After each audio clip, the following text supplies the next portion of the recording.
Hey everyone, welcome to the channel. All things Middle-earth here, and if you are a brand new player to Rise Tour or you're just starting a new Season 1 account, you're going to be met with this screen, which lets you pick a faction to play in, and there are three options. You're going to get Gondor, you're going to get Lothlorien, or you're going to get Erebor, and depending on what faction you choose, you're going to get a starting commander. Now, they do vary in terms of their performance in game. Some are better, some are worse. So in this video, we're going to talk about which faction I think you should choose based on the starting commander, your faction trait, your faction tier 4 unit, all that kind of stuff. So if you're wanting to make a really well-informed decision for your Season 1 start, stay tuned because that's coming up in just 1 second.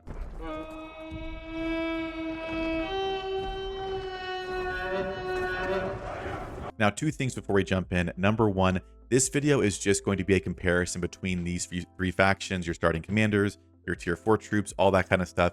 Just between these three, there are a lot of factors we could look at, and we could do a deep dive on each individual commander. But today we're just kind of ranking them at the surface level and how they perform. But in the future, in the next couple of days, we'll be doing videos looking at how to build these specific commanders. So regardless of what you choose, if you choose Loth, Gondor, or Erebor, it doesn't matter. We're going to have videos out for how to build that specific commander, because a well-built commander is way better than a poorly built or non-built one at all. And even if you pick the commander that is best, but you build them poorly, they're not going to be very effective. So it's very important to make sure you're running them correctly. That's going to be coming out very, very soon. So make sure you subscribe so you don't miss out on that. But specific guides for these commanders coming out hopefully tomorrow. In the next couple of days, those will be out. Now, point number two before we jump in, as I do in a lot of my videos, I want to let you guys know I have a top-up link. This is an affiliate link. It is linked down in the description below. This is a method for you to purchase things in game. So if you're playing this game, you're liking it, and you're spending money, maybe it's a battle pass like we talked about yesterday, maybe you're doing some more crazy whaling, whatever it is, if you use this link that's down in the description below, it does support the channel. It's at no extra cost to you. And if you're outside of the US, it's actually cheaper for a lot of people to use this link. So if you're watching this and you're not in the US, you could actually save yourself some serious money. But at the very least, you break even and support the channel. So it's kind of a win-win, at least in my opinion. So if you are spending, consider using this link. It does mean a lot, and it does allow me to keep making content like this. So consider doing that. If you're not spending, obviously not applicable, so no sweat. But let's go ahead and jump into the actual video. All right, now at the very top of the screen, I'm going to put some text up there. We're going to do sort of a tally ranking system, so you can kind of take all these points together and again, do with them what you will. But I think some things weigh heavier than others. So first of all, we're going to rank the starting commander, because I think it's the most important thing. Who you start with your commander, you will have on your account forever. So it's a permanent thing. So in my mind, it makes more sense than really kind of weighting the faction tier 4 that you have. If you have it, you'll start with the tier 4, for example, in Erebor, we're going to start with the Iron Warriors, which we'll talk about, but you just have them for that season. Who you start with in Erebor, you're going to have the whole time. So I'll put that up on the screen right now, and we'll kind of tally up all these points that we're going to look at. So first of all, for Erebor, we're going to start with them. You're going to start with Gimli. Every faction is also going to get Faramir as a side note, but we're not going to look at that because everyone gets him. We're going to look at who you get exclusively in this faction. Now, Gimli is who you're going to get in Erebor, and Gimli is one of the best damage dealers in the game. He is one of the best, if not the best, tier 2 commander in the entire game. Honestly, the fact that you can get Gimli on day 1 is a fantastic thing. And if you hear nothing else in this video, it's that you can get an amazing commander in Erebor, and that's a very, very good option to start with in your server. So Gimli, Erebor is going to get the most points. I'm going to give them 3 points in the tally because they have an amazing, amazing option. Next up is going to be Gondor. For Gondor, you're going to get Eomer. Now, Eomer is a very solid damage commander as well. Not quite as good as Gimli. He doesn't run with his mounted, squad anymore. He used to have a different build, but they kind of nerfed that. So Eomer runs more as a standalone physical damage dealer, but he's still a very, very good and very usable commander who ranks pretty well in the B tier-ish in my mind. So for Gondor, for Eomer, we're going to give them 2 points for the starting commander. I think he's still a great option if you have him. I've seen people using him in 10 plus seasons, and he can put out some very, very good damage. So Eomer is a very good option. And last, but well, kind of least, is Lothlorien. Lothlorien is going to start with Arwen. Now, Arwen is not a damage commander, which kind of puts her at a disadvantage already, which kind of stinks. I wish they had done a damage commander for all these because it'd be a little bit more uniform, but they didn't. You're gonna get Arwen, who is at best a hybrid commander who does some support. She can do some damage. She has some healing, all kinds of stuff. She's a little bit all over the place. So for Lothlorien, we're gonna give them 1 point as far as starting commander goes. It's just not as good as the other ones. Again, there are some builds for her. She can be a decent support, but I do think Erebor and Gondor definitely have the leg up here and are going to kind of rank at 1, 2, and 3 like we have them up at the top of the screen. Now, something I want to do to kind of push this point home even further is I'm going to look at the relic item that each commander has. Relics are a very long-term thing, and you can only get a relic if you've ascended a commander and have them at respect 10. Very basically put, if you're not familiar, it is a long-term, very kind of grindy thing that you could have in many seasons. So Gimli, for example, has Balin's Axe here. But I do want to rank these and pull up our list here because I think it just shows how good the options are. So here we see actually right here, we have Eomer's item. This is going to be in the A tier, top of the A tier, a very good relic. Gimli's is right behind him. You could probably argue positioning a little bit. And Arwen's is not ranked on here, just not as good as the other ones. So again, in terms of long-term viability for these commanders, both Gimli and Eomer have very good relic options. So looking at this, I want to give Eomer and Gimli 1 more point each, just to kind of drive from the fact that they are really good commanders and very good options. So if we look at the actual kind of list right now, we're kind of ranking them at 4 points for Erebor, 3 points for Gondor, and 1 point for Lothlorien so far. So that's what we've got right now. Now, next up, I want to look at the faction tier 4 unit. Now, this is not something that's permanent, so I don't want it to be weighted as heavily as a starting commander option. But here we see for Gondor, we're going to have the Swan Knight as our starting option. If we go down to the Elves, they're going to have the March Warden as their starting option. And if we go down to the Dwarves, they're going to have the Iron Warrior as their starting option. Now, first, I want to look at the abilities in these, and then I'm going to look at some stats on a spreadsheet with you guys to kind of illustrate who I think is the best choice. Although troops are definitely not the meta in this game, so I don't think it, again, is the most important thing in the world. It is commanders, and these are only per season. So I think this is one that, you know, might sway you a little bit, but should not weight your whole decision. So first of all, the important skill for Swan Knights is Protector. In the first 3 rounds, they increase defense by 20 and protect 2 allied formations. So they are a taunting, very tanky unit, which is a very good ability. The March Wardens have 2 buddies we're going to look at. This is Keen Eye. In the first 3 rounds, they have a 100% chance to gain Keen Eye, which means they ignore evasion. So if any commanders out there have evasion out, so your troops would otherwise miss, the March Wardens don't mess with that. They will hit the target, which is very good. They also have this ability here, which has them ignore stun, and their defense stat is +4 during battle. So can't get stunned, a little bit more defense, and Keen Eye. Not bad abilities for them. We'll explain in a second how I feel about all these kind of comparatively. Now, last but not least is the Iron Warrior. They're going to have the full armor, which is physical damage received -15%, as well as Battler's Bane, which is damage to melee units +10%.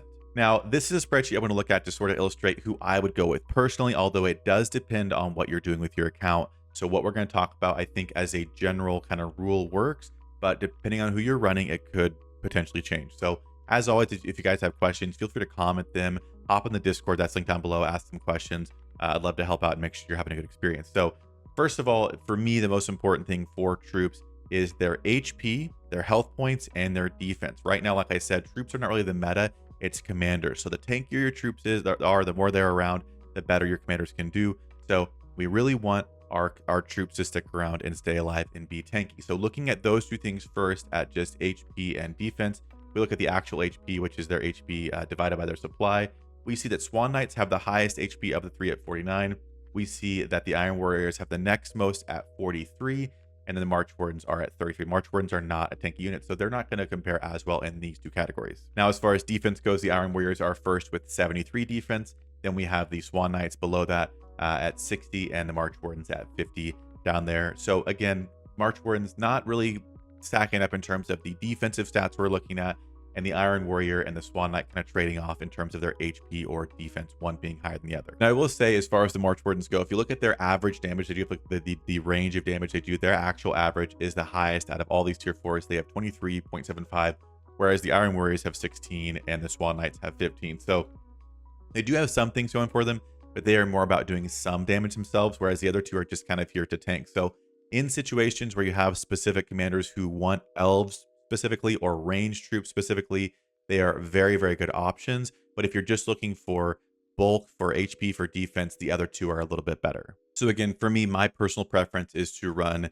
tanky, defense heavy, HP heavy troops, and I try and find some that are cost effective. So my favorite troops to run on my commanders are Guardians or Berserkers, depending on if you're good or evil, if you have to choose between the 2. I think they're both very tanky, but they're not super expensive. These are just tier 3 troops. So if you want to know what troops to run on your commanders, if you're running any of these guys, I would personally just pick running all Guardians or running all Berserkers. I think that's going to go pretty well for you. However, if you do want to run the tier 4s, obviously the Swan Knights and the Iron Warriors are a bit more tanky, and they can be used, so they can kind of be used universally as well as a good tanky troop. Now, again, that's kind of my rule of thumb because I run just a lot of damage dealing commanders. There are situations where you want some troop damage or you want specific races. For example, if you're running Gil-galad, he wants elves because he gives his elves evade. So if you're running Gil, March Wardens are an obvious play for that. He's going to boost other things for them, and they're going to do even more damage. So March Wardens are fantastic on commanders like Gil.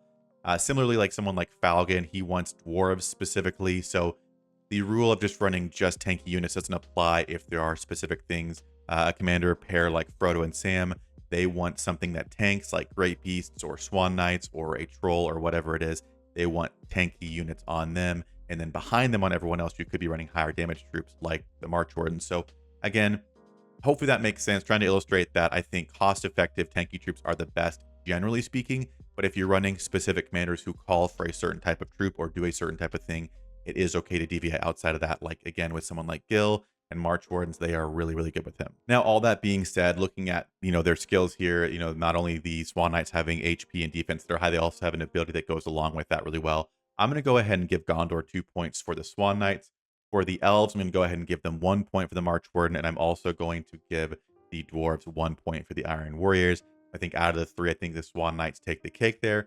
Again, the other ones are not bad depending on how they're used, like I talked about, but kind of want to illustrate here that, Gondor does have, I think, a slightly better unit, and if you're very, very close on which to go with, this could be kind of a deciding factor for you. Now, last but not least, I want to look through the faction traits. Depending on what faction you start as, you're going to have a specific faction trait, which will be on your ring. I'll link our video up in the top right. We did a ring guide video yesterday, which will kind of explain a little bit more on that. But if you're really, really undecided, this would probably be the last thing I would look at in terms of who to start as in a faction based on the faction trait you have. I found this YouTuber here, don't know who he is, but we're going to look through this tier list that he put together to see what the different traits are for these different groups. So starting out of the 3 that we have, first we have Gondor right here. Let me flip around real quick, actually. Okay, that's better. So as you can see here, the faction trait for Gondor is going to be Stone and Ore Gathering plus 10%. Now, not the worst in the world because you will be gathering these things potentially, but it's a pretty underwhelming one. And here we put it in the C tier. So bear that in mind. Gondor's, again, it's not the worst, not the dustbin, but it's not really a great one. Also, I misspoke. We did actually put it in the dustbin. I think we decided that we kind of streamed this at one point and talked through. I think we decided it was pretty underwhelming. So Gondor is actually in the dustbin in terms of their faction trait. All right, next up is Lothlorien. They have Elven Song, which is wounded units recovery rate plus 10%. So when units get wounded and they go into your apothecary, they recover 10% faster. Again, both these things will come into play. And I'd actually argue that maybe these could be swapped even at this point now, having played 2.0 a lot. So take that for what you will. But another pretty underwhelming one that we did not rank very highly at all, and it could probably be in the dustbin as well. Again, we're talking extra resources with this or a little bit extra time saved with this. So very minimal. And last out of the 3 is going to be Erebor. Erebor has Dwarven units conscription time, negative 10%. So you're cranking out new troops a little bit faster. We ranked this one a little bit higher in the B tier. So they actually kind of ranked B, C, and then D. I'm kind of blocking Gondor here. But out of those 3, we're going to go ahead and just give 1 point to Erebor. I'm not going to give points to these guys here. So there are our totals up at the top of the screen. But I think that will do it for our look at what faction to pick if you're a new player or a season 1 player. Again, trying to kind of quantify the different things that we could. I do think, like I said, starting commander is the most important thing. I think Erebor is out in front, but Gondor's not that far behind. To me, Lothlorien as a starting faction kind of does not compare as much to the other ones. That doesn't mean you can't have success there. Doesn't mean you can't win a season. Doesn't mean you can't have fun. And at the end of the day, I think having fun is the most important thing. So you might just love the elves and say, I want to play Lothlorien. That's totally fine. It's not going to ruin your gameplay experience. But if you're someone who wants to find the video and the guide and say, who's the best to go with? I'm starting out. I want to start a really good account. It really, for me, it's going to be Erebor. And Gondor is close second. But I think Erebor wins for me if we had to pick between these 3. There are more details that go into how to build and run these commanders like I've kind of mentioned. So in this next week, I'll be doing some detailed guides on how to build each of these commanders. So what gear to put on them, what skills to use, all those kind of things. If their relic is worth investing in, which we kind of touched on as well. We're going to do more of a deep dive on the specific commanders because a well-built commander is better than a poorly built or not built commander at all. Even a commander like Gimli, who is fantastic, one of the best in the game, if you build him incorrectly, he's going to be a lot less effective than he could be otherwise. And someone like Arwen, who we kind of ranked as a little bit more underwhelming, building her correctly versus the other ones incorrectly, she's going to get more use. So regardless of who you choose, you want to make sure you're running them correctly with the right gear, the right skills, all that good stuff. So we'll be doing more deep dives on that very soon. So make sure you're subscribed so you don't miss out. But that will do it for this video. Let me know what faction you choose or what you think. Did I miss any kind of important points that go into making this decision? At the end of the day, too, if you're just playing with a team and they're picking one, that's kind of the way it's going to be. So if you're playing with people, people are kind of the meta in this game more than anything else. So if you have a group going Lothlorien and it's an active group of 100 people, you're going to have fun. You're going to have a good time. But if you're going in by yourself and you are kind of making the decision, I think that's where this comes into play. So let me know what you guys think. Stay tuned for more videos like this in the future. And as always, I'll see you guys in the next one.